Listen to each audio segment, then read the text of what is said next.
Isle of Wight lies off the south coast of England. Shaped like a diamond, it is certainly a tiny jewel of a county. Less than 100 miles from London, the island is a popular holiday destination, and modern transport links enable visitors to travel easily to it, crossing the Solent by catamaran, hovercraft, hydrofoil or car ferry, or by plane to Bembridge Airport.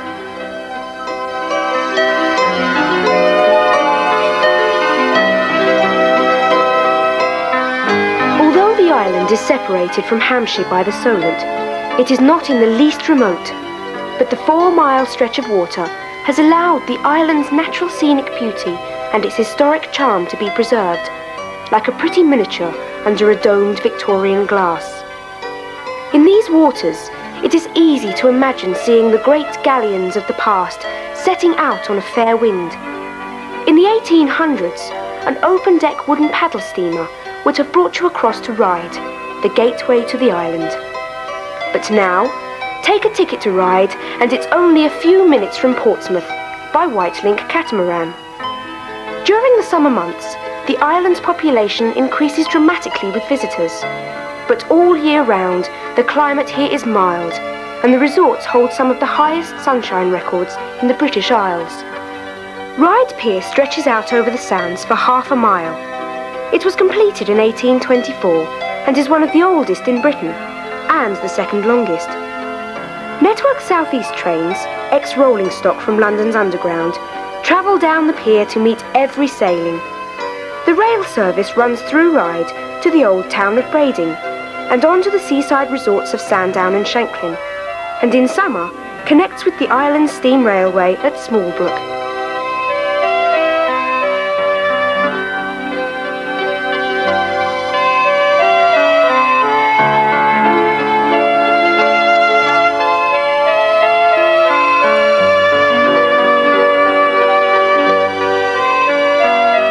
Hover travel service across the Solent started in 1965, and the hovercrafts ply across from the foreshore at Southsea, arriving directly onto Ryde seafront beside the Esplanade's bus and train stations.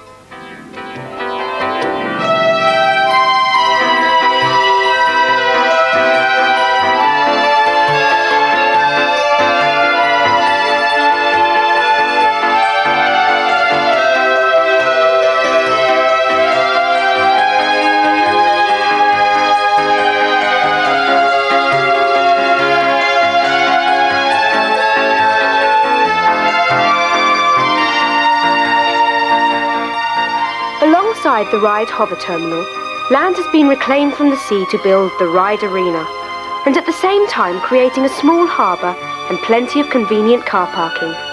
The kids will love the arena. It's a wonderful place to have fun, with all the excitement of icy thrills and spills.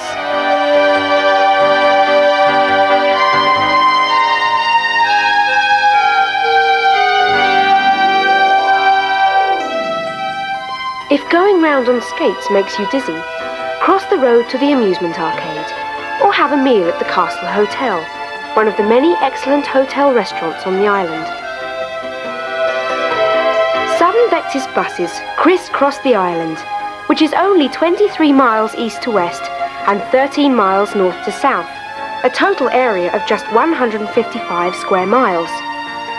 The Esplanade at Ryde is dedicated to day trippers, but walk up into the main part of the town and there are tall Victorian church spires and beautiful Regency terraces. Long before Bournemouth developed, Ryde was a chosen resort of the elite.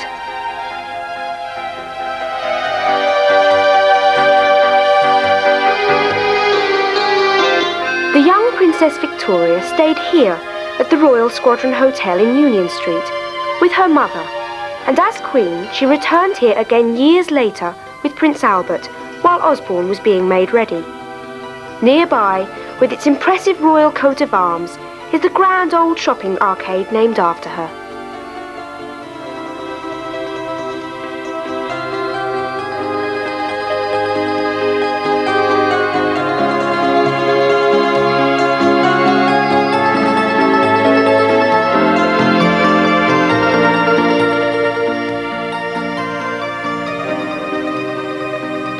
empty town hall has been converted into a modern theatre.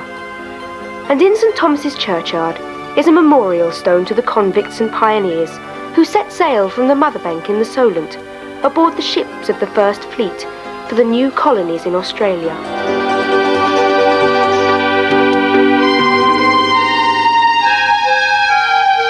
Near the lake is Thatcher's End Restaurant. The outdoor swimming pool on the promenade looks very inviting, and there is a delightful children's paddling pool nearby. 6 miles of safe sandy beach provides plenty of scope for the kids, while Mum and Dad can relax in the sunshine. A little Dotto train runs along the front in the season, past the bowling green and the restored Pavilion Theatre, to Appley Sands and the beautiful boating lake.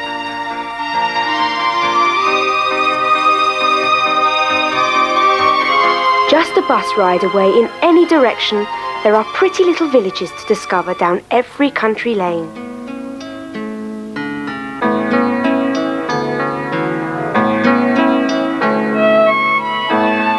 Calbourne's Winkle Street is particularly attractive, a real picture postcard.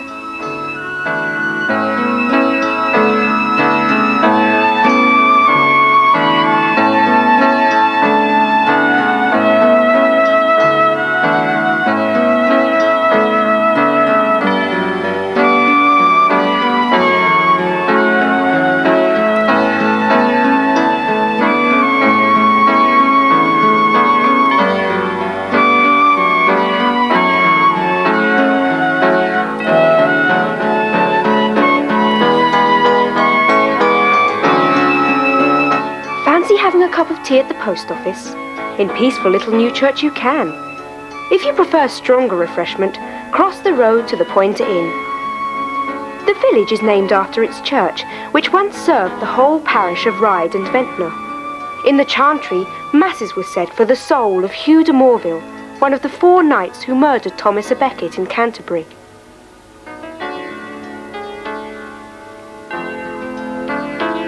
This is God's Hill.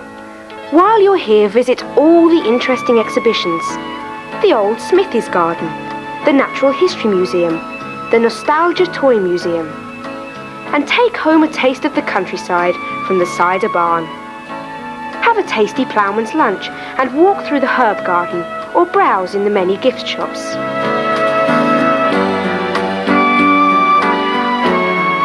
Above on the brow of the hill is the 14th century Church of All Saints. Although this wasn't the planned site, legend has it that the foundation stones were moved up to the present position on 3 successive nights. God apparently wanted the church on the little hill, and so, God's Hill.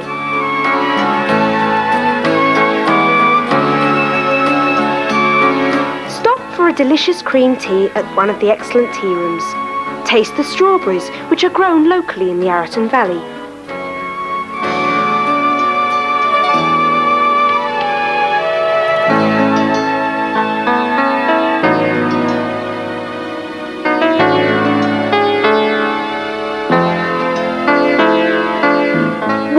God's Hill in miniature, 1/10 scale, in the model village, in the beautiful gardens of the old vicarage. Even the tiny flowers are specially chosen to fit the proportions.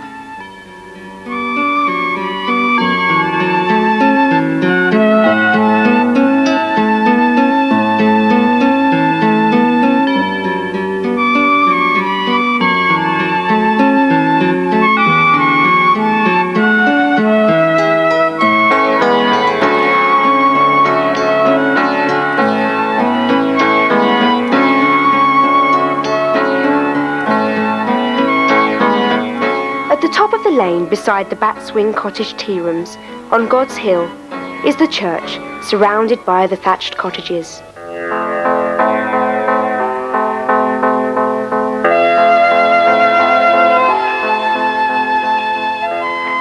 Because the island enjoys such a mild climate, subtropical trees and plants flourish in the open at the Botanic Gardens at Ventnor. There are rare and colourful plants from many parts of the world in the 22 acres of garden.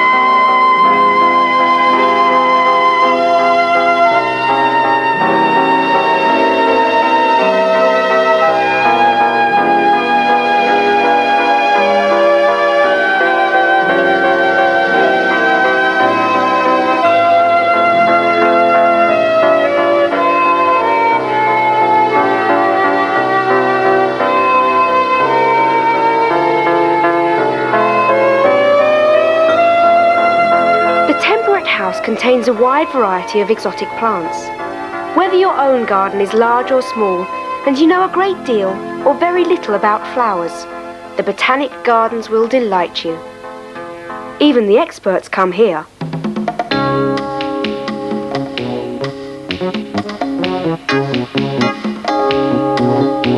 Near the village of Chale is Blackgang Chine Theme Park.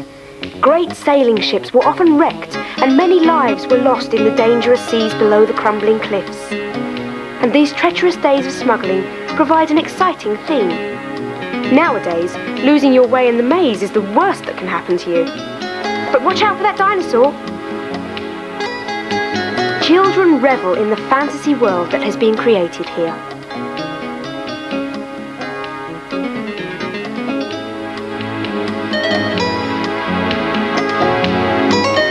Climbing a life-size replica of Tyrannosaurus Rex can be enormous fun. And is this one of Fred Flintstone's cousins?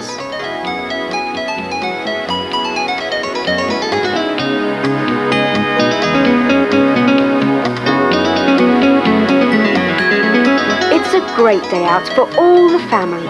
There's everything here.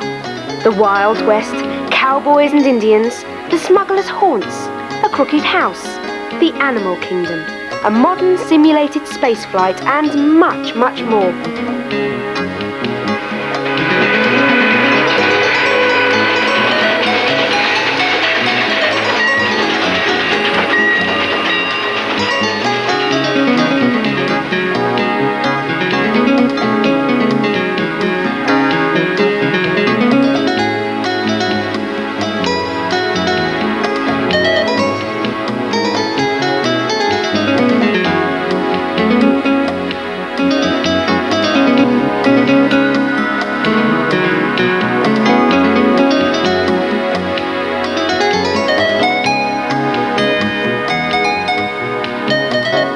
For the very young at heart, there's Nurseryland, with all the children's favourites.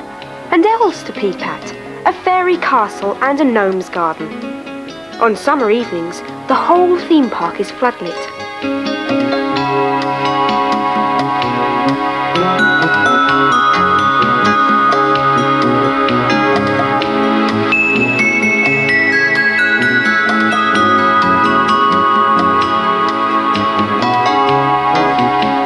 The second half of this wonderful day out, St Catherine's Quay has exhibits of the area's maritime past.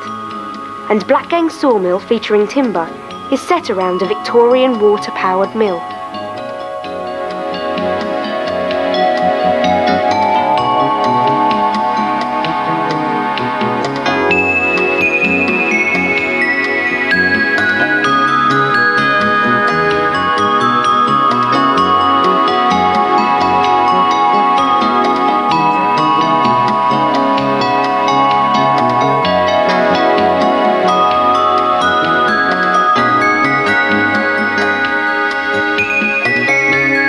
The end of the island is unspoilt and remote, and the coastline is quite beautiful. The beach at Freshwater Bay, facing the English Channel, is sheltered by the white chalk cliffs and is a glorious sun trap. High on the headland above is Fort Redoubt, one of Lord Palmerston's Napoleonic defences. Enjoy afternoon tea here overlooking spectacular views, or lunch right on the esplanade at the Albion Hotel. There are miles of well signposted public footpaths across land held by the National Trust. This is Tennyson Down, and below it is Farringford House, where Alfred Lord Tennyson lived, and where he wrote the Idylls of the King. Calbourne Mill, one of several water mills on the island, was originally served by the Calbourne stream. The wheel still grinds the flour for their bakehouse and cafe. The gardens and the Rural Museum are open to visitors.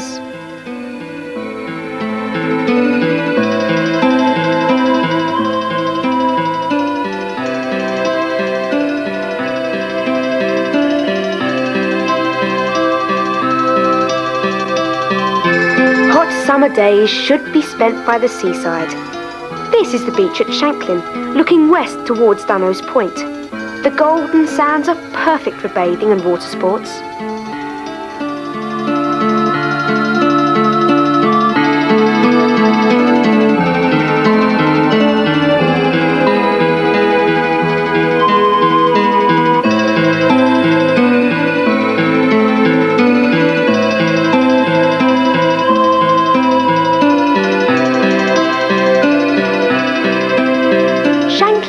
wrote the poet Keats to his friend Reynolds, is a most beautiful place. He was right. Above the beach, and you can take the lift up if you wish, is the old village where pretty thatched cottages are the classic English scene.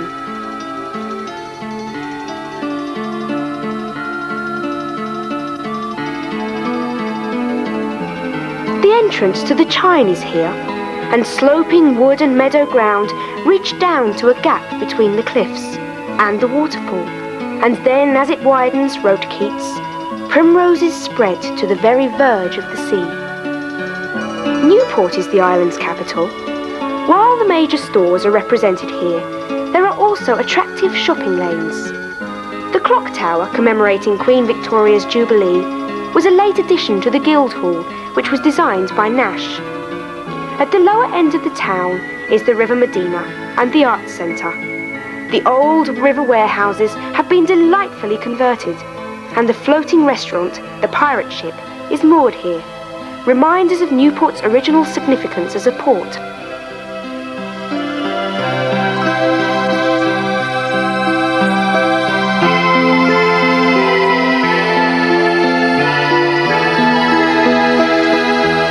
The island is a perfect place to try your hand at sailing and water sports.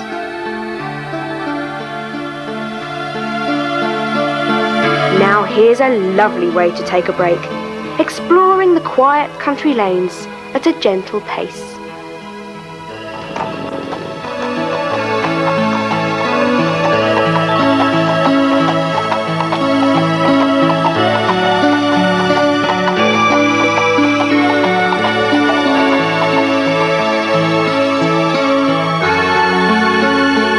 Shalfleet, on the road between Newport and Yarmouth, is mentioned in the Domesday Book. Its pattern is that of an old feudal village, and it has all the charm of the English country way of life.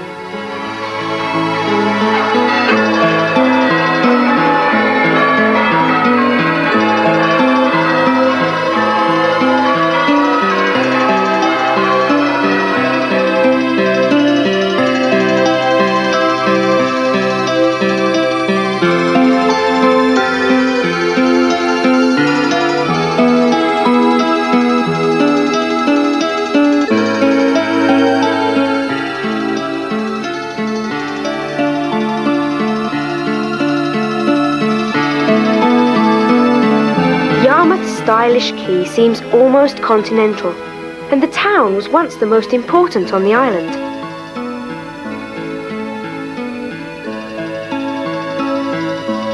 The George Hotel was once the governor's house.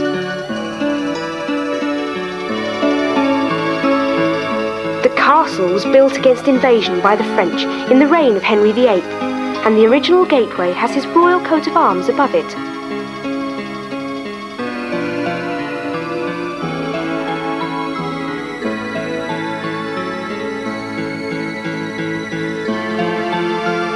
The Wight Link car ferry connects to and from Lymington on the mainland, and the harbour here in Yarmouth provides a sheltered mooring for yachtsmen.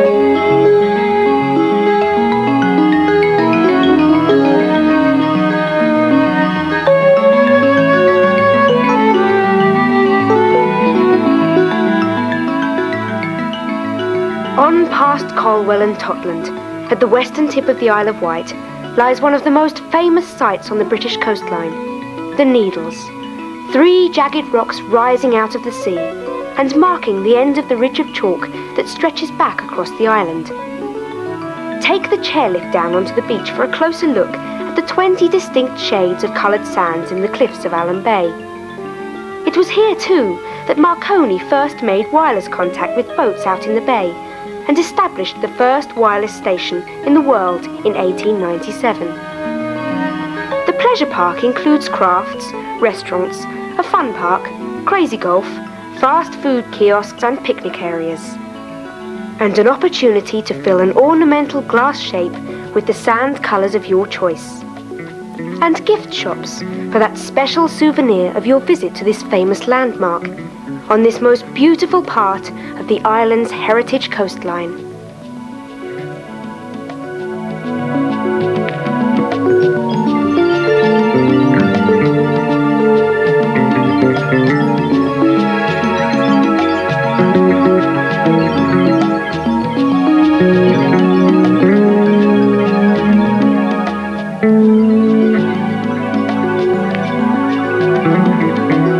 In the Middle Ages, Newtown, originally called Francheville, was a thriving port and the island's most ancient borough.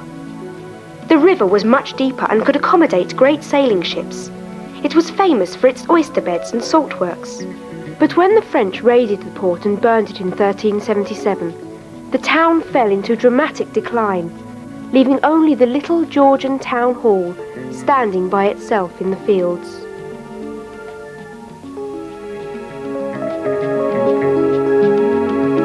Seaview, near Ryde, overlooks the Solent, and the firm sands stretch out for half a mile when the tide is out. There is an attractive sea wall, and the rope walk, where once new rope was stretched out by a spinning machine before being used. There used to be a unique suspension pier here too, some 900 feet long, and ferries from Southsea called in the summer months. But sadly the pier was destroyed in a wild storm in 1951.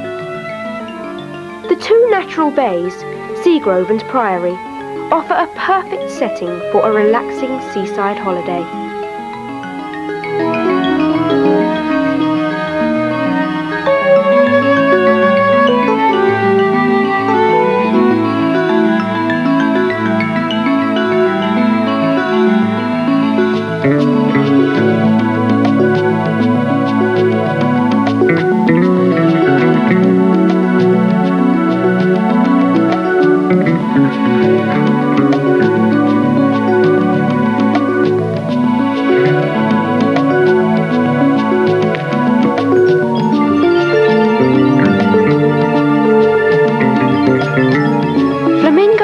At Springvale near Seaview has a colony of breeding flamingos and hundreds of other birds, many so tame that they will feed from your hand. Aviaries, an illuminated aquarium, a willow walk by the lake. It's a lovely place to spend the day. On the southern side of the island at St. Lawrence are the Tropical Bird Park and the Rare Breeds and Waterfowl Park.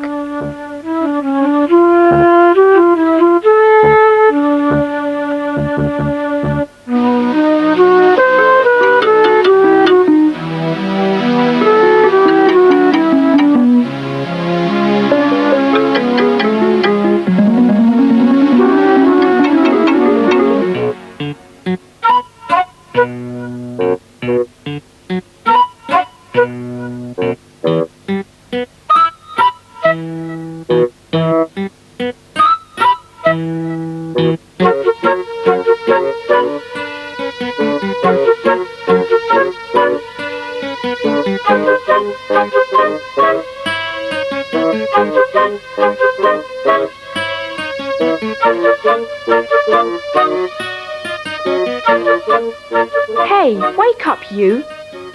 Little Amazon at Newchurch recreates the atmosphere and environment of a tropical rainforest with colourful birds, reptiles and monkeys.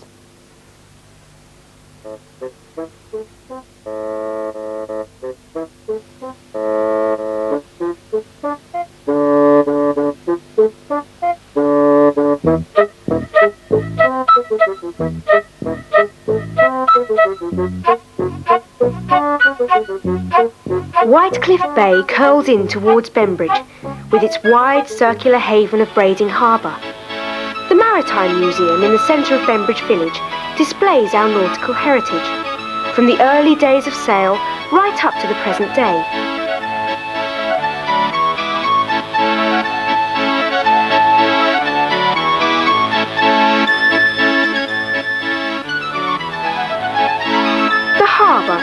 popular with local fishermen and yachtsmen, and it's a great place to learn the ropes.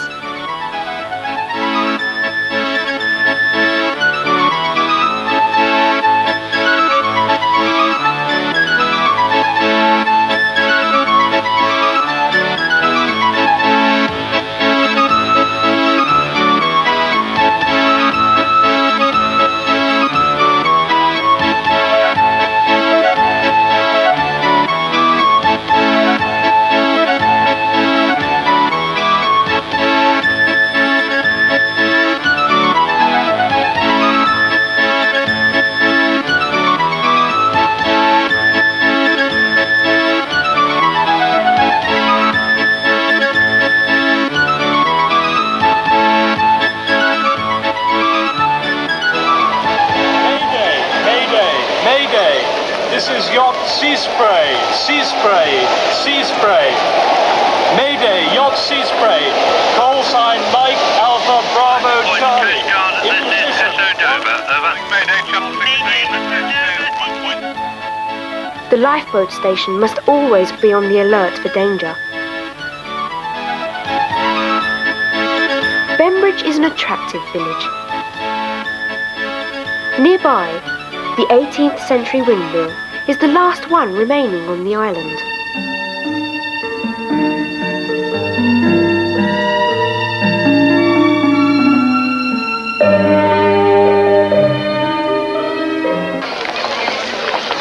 Sandown is central to 2 miles of golden beaches and is a popular holiday resort.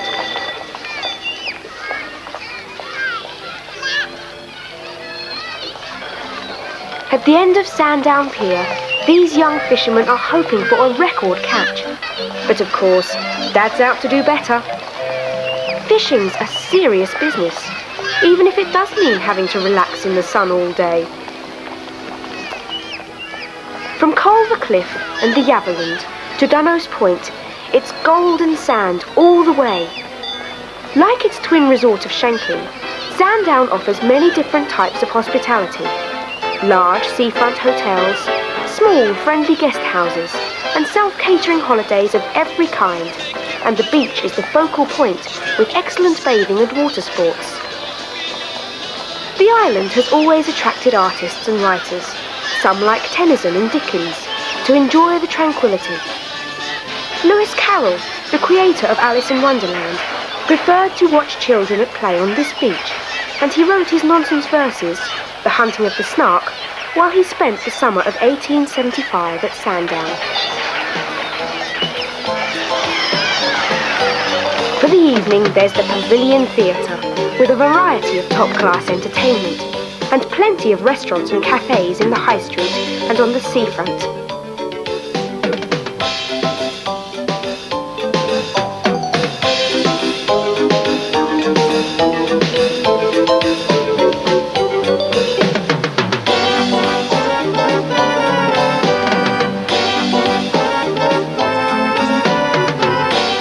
Everywhere there's fun for the whole family.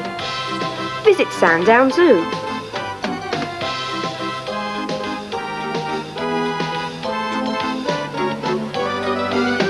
Meet the big cats and the little ones. And enjoy the many leisure activities that Sandown has to offer.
excellent way to get a bird's eye view of the island.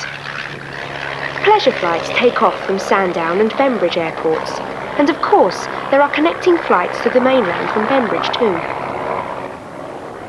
It is also the venue for the annual Schneider Trophy air race held in June in the skies over the Solent.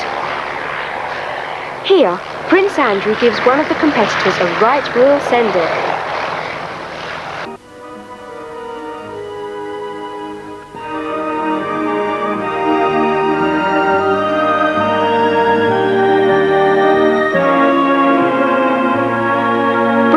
Horse country at Binstead is open all the year and is home to miniature Shetlands and mighty Shire horses. Ride in the carriage drawn by the gentle giants.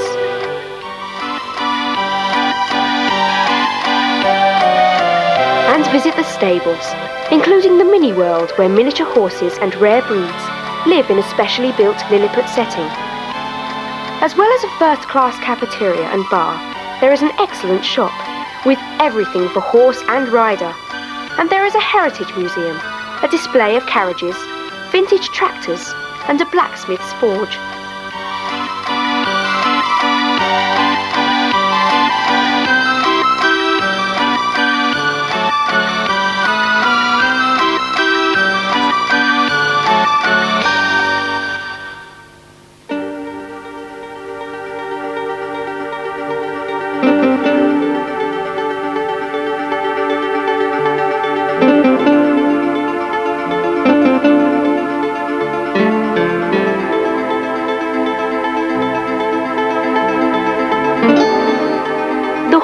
Parade for visitors, and show jumping and dressage events are held here. The centre also operates a riding stable.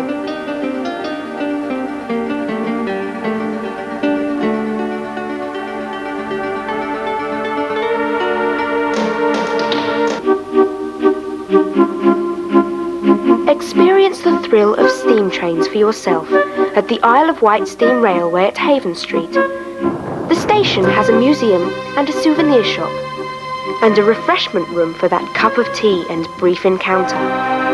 Before you journey through the meadows and woodlands along the line on your way to Wootton. The vintage trains have been lovingly restored and maintained, and now there is a summertime link with the British Rail service at Smallbrook Junction.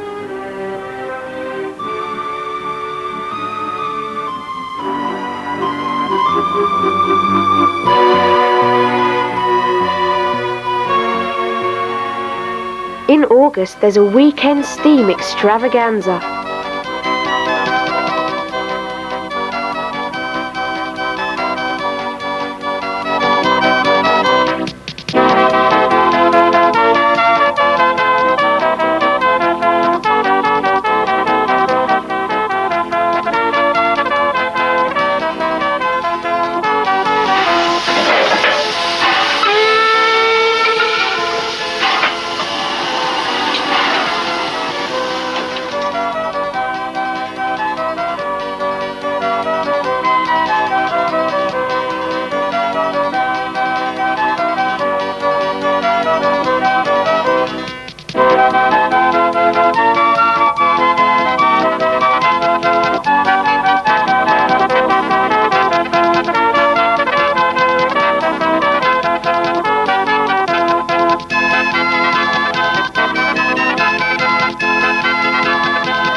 Manor in the Arraton Valley was once owned by King Harold, and it's one of the many lovely manor houses on the island open to the public. As well as viewing the house and the herb garden and the sweet-making factory, visitors are invited to watch the potters at work here in the largest pottery studio on the Isle of Wight.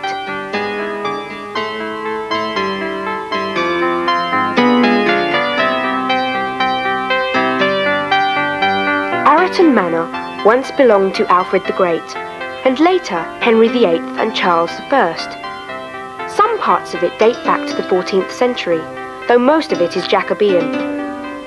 Discover the secret door and visit, among several exhibitions, the National Wireless Museum and the Lace and Fashion Collection. And in Arraton's church nearby is the island's brass rubbing centre. The 20 acres of garden at Barton Manor were once part of the Osborne estate, where the Prince Consort developed the farming and built the model farm buildings, which have now been restored.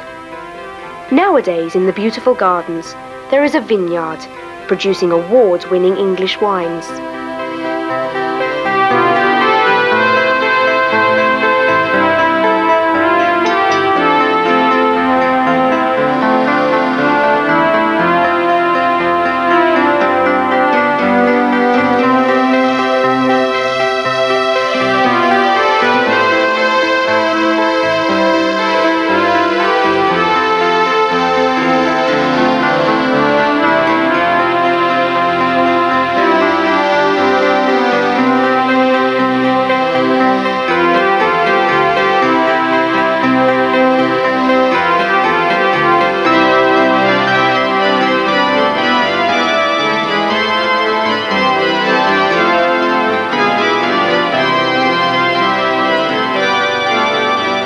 Queen Victoria loved Osborne. The best times of her life with Albert were spent on the Isle of Wight. Standing on the balcony of the sitting room with the husband she adored, gazing out towards the sea, it must indeed have seemed her little paradise. Everything was planned by Albert: the imposing building, the gardens, and the family came here twice a year, for a month in winter and for the summer holidays. Except to go to the church at Whippingham, the Queen had little need to leave the grounds. The house is grand, of course, a monument to the Victorian era. The great Durbar room, the billiard room, the royal nursery. Half a mile from the house, the Prince installed the Swiss chalet for the 9 royal children. In the kitchen, the girls cooked and played keeping house, and the boys dug the garden and grew vegetables. The fields around allowed them the chance to pick flowers, climb trees, and enjoy the long summer days. There is a toy fort designed by the 10-year-old Prince Arthur, who later became Field Marshal, the Duke of Connaught. The bathing machine the Queen used at the private beach is also on display. When Albert died of typhoid at Windsor, it was to Osborne the Queen came in her grief. From then on, the royal apartments in the house were maintained as if Albert was still alive. The Queen herself died on the Isle of Wight in 1901. The ancient castle at Carisbrooke stands proudly overlooking the village, which was once the capital of the island. A fortress has been here since Saxon times, and the moated castle is Norman. Charles I, imprisoned here before being taken to London for trial and execution, made 2 dramatic bids to escape. At the first attempt, he was unable to fit through the window. The second time, he was betrayed. Queen Victoria's youngest daughter, Beatrice, quite often lived at the castle during her term as governor of the island. Now, that part of the building has become the Isle of Wight Museum.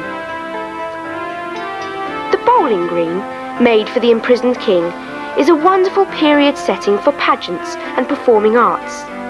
Her Majesty Queen Elizabeth II installed Earl Mountbatten as governor of the island in a splendid ceremony here in 1965. Children will love the well house, where the castle donkeys, using the old wooden treadmill, draw water up 161 feet from the ancient well.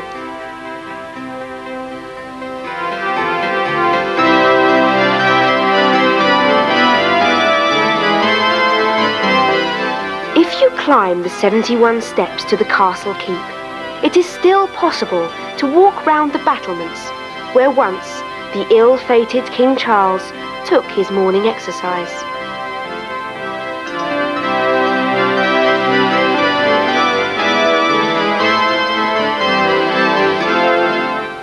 If you're looking for adventure, come to Robin Hill. The kids will just love the assault course. Try boating on the lake, a toboggan ride, enjoy a summer barbecue, and all sorts of excitement.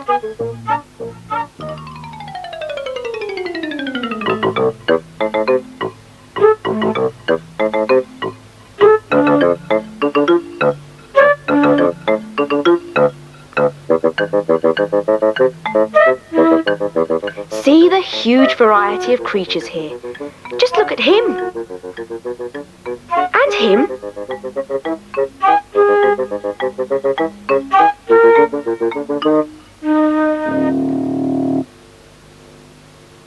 And just look at this.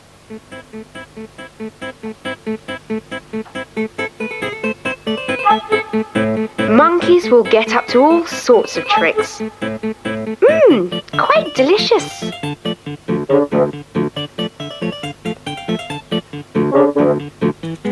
I think I've found it. Nah, lost it. Hey, wait for me. I can't bear heights. Just look at them monkeying around. I don't know where they get all that energy. Visitors can walk right through the animal enclosures, and some of the residents here really do seem to be enjoying life to the full in Robin Hill's 88 acres of downs and woodlands.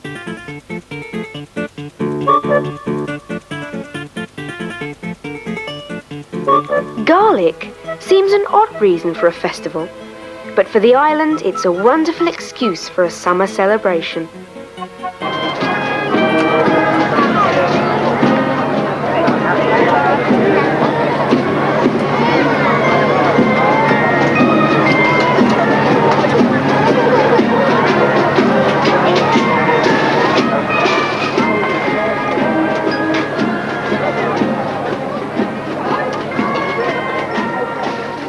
The River Medina divides Cowes into two, and the harbour is world famous.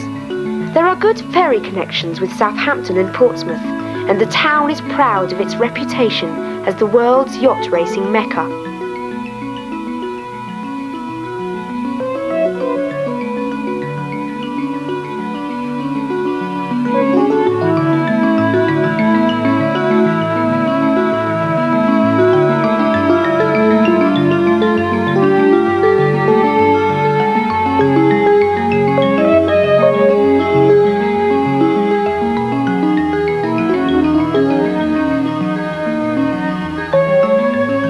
Week in August is the high point of the island's social calendar. The streets are decked out with flags, and excitement mounts as the racing season approaches.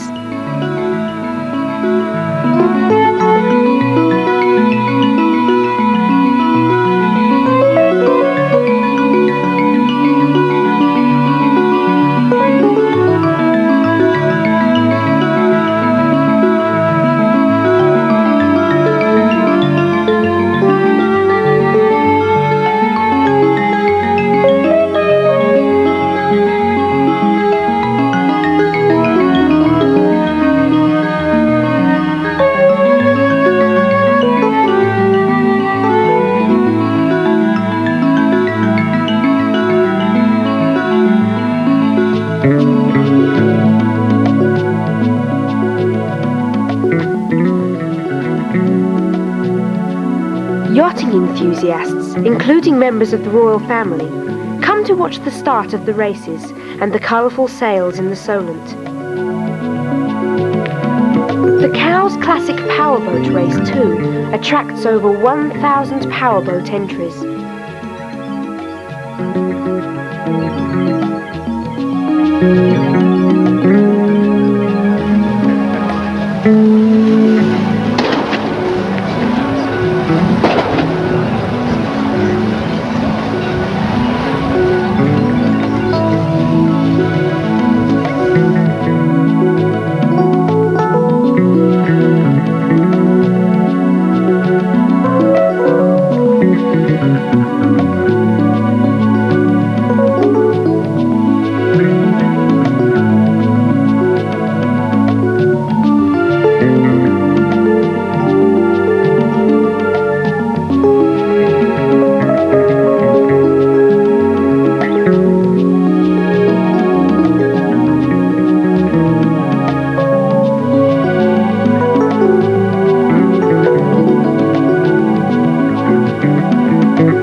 The yachting weeks end with the Cowes Ball, and a spectacular display of fireworks.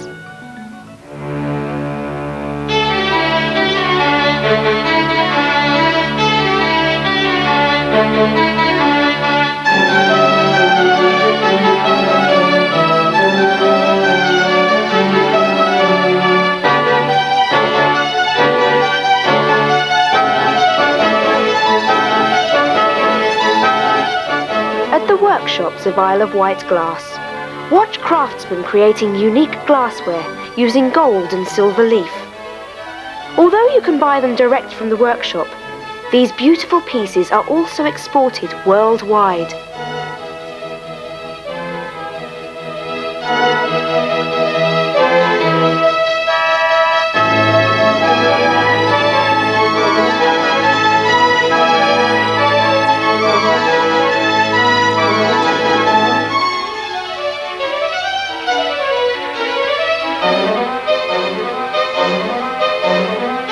Under the towering St Boniface Down is Ventnor, the island's most southerly resort. The Victorian villas are clustered around the bay, giving the town quite a Mediterranean appearance. It was developed as a winter resort by the Victorians, and the bay is a sun trap. At the base of the Cascade Gardens, there's a model of the island set in a delightful paddling pool for the children, and the beach is superb for bathing and water sports.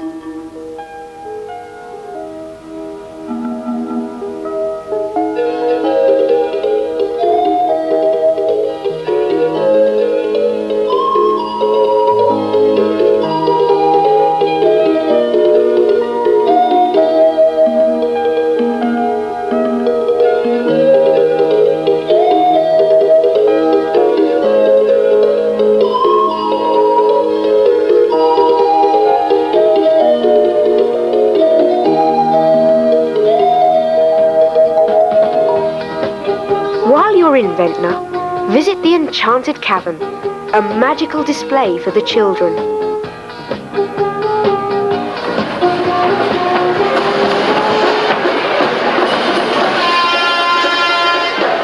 From May to September, there are special events on the island's calendar. Regattas, races, processions, and carnivals in each town. For the islanders, it's a holiday too, an occasion to take part and enjoy the fun. The colour, the decorated floats, the brass bands.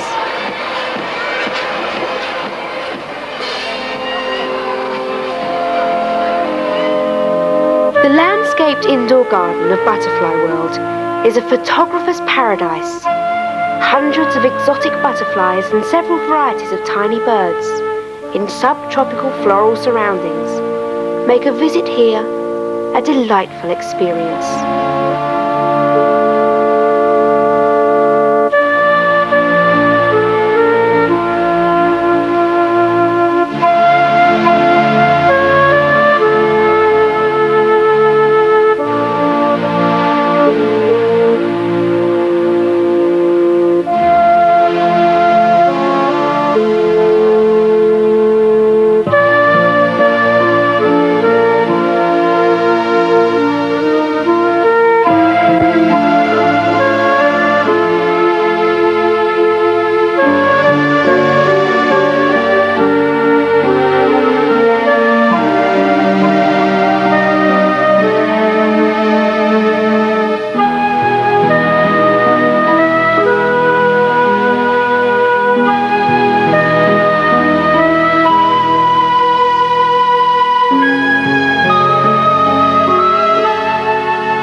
And walk through into Fountain World. See the Italian garden and the Japanese garden with its huge koi carp. And on your way out, visit the shop where you can buy all sorts of butterfly souvenirs, including some lovely butterfly jewellery. Wootton Creek winds gently down from the mill pond by the bridge to Fishbourne, where the White Link car ferry lands. Romans called the island Vectis, and at the Roman villa at Brading there are a number of fine mosaic floors. Henry VIII was a visitor at Nunwell House, and Charles I spent his last night of freedom here. In the narrow Brading High Street is the Lilliput Dolls Museum, with a superb collection of dolls and toys, and a fascinating collector's shop. The church at Brading has a peal of 8 bells, the oldest dating from 1594. It once stood right by the quay before Brading Haven was reclaimed from the sea. Osborne Smith's Wax Museum is set in the oldest house on the island, which dates back to before 1066.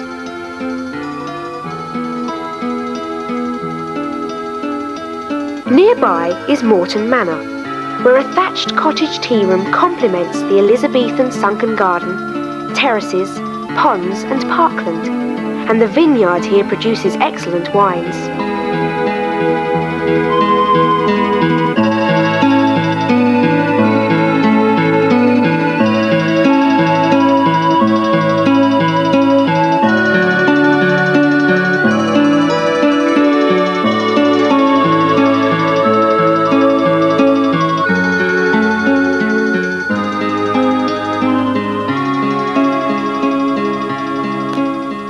In Brading Town Hall are the old stocks and whipping post. At the top of the town, the bullring where bulls were tied up to be teased still exists.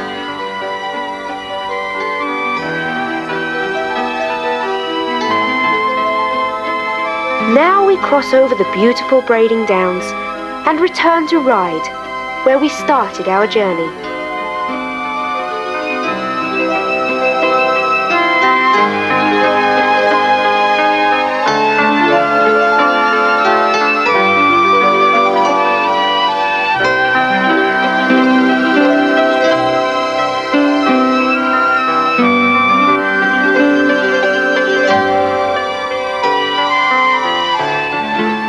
The island has so much to offer, so many things to see and do. Once you've been here, you'll want to return. This is one of Britain's prettiest islands. Come and enjoy all the history and the hospitality, the beaches and the countryside, the magnificent coastal scenery and the sunshine on this beautiful Isle of Wight.